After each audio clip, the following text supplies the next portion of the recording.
The investigation discovered the process for staffing the teams at home station did not align with the pre-deployment training programs.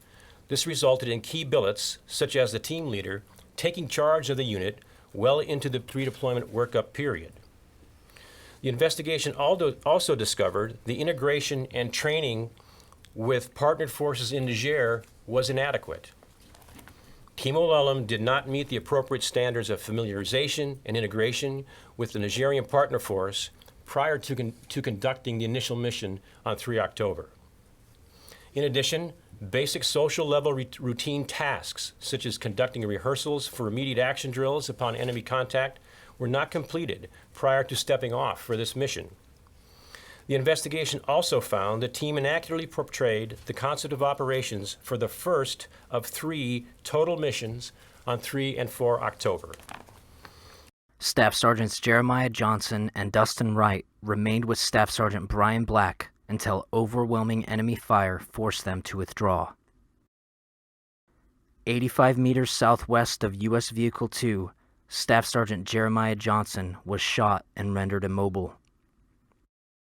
Staff Sergeant Dustin Wright stopped, returned to near his teammate's position, and continued to engage the enemy until both were fatally wounded.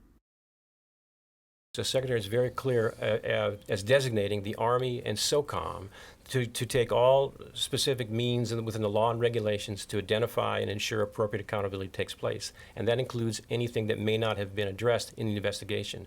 So the accountability itself squarely rests on the shoulders of the Army and United States Special Operations Command as directed by the Secretary.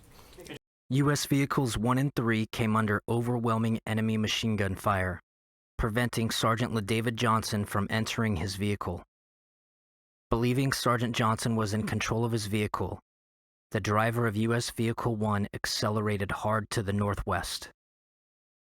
Unable to enter U.S. Vehicle 3, Sergeant Johnson and 2 partner Nigerians became separated from U.S. Vehicle 1. All of our soldiers fought valiantly that day. And there were a series of contributing factors to what occurred in Tongo, but none of those contributing factors are the direct cause of the enemy attack in Tongo. The direct cause of the enemy attack in Tongo is that the enemy achieved tactical surprise there, and our forces were outnumbered approximately 3-1. So there's a series of findings that we have identified from pre-deployment training through the relief in place, the transfer between the outgoing team and the incoming team, some basic soldier skills and requirements that they should have executed, as was previously addressed by General Waldhauser. There was the concept of operation that was not properly characterized, and then there were some processes at all levels of the chain of command that need to be improved. Sergeant Johnson evaded for an additional 450 meters and reached the only concealment in the vicinity, a single thorny tree.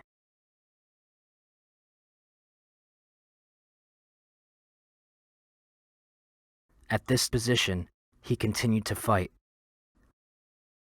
An enemy vehicle, armed with a mounted heavy machine gun, stopped within 100 meters of Sergeant Johnson's location, firing on his position and cutting off further escape while enemy forces closed in.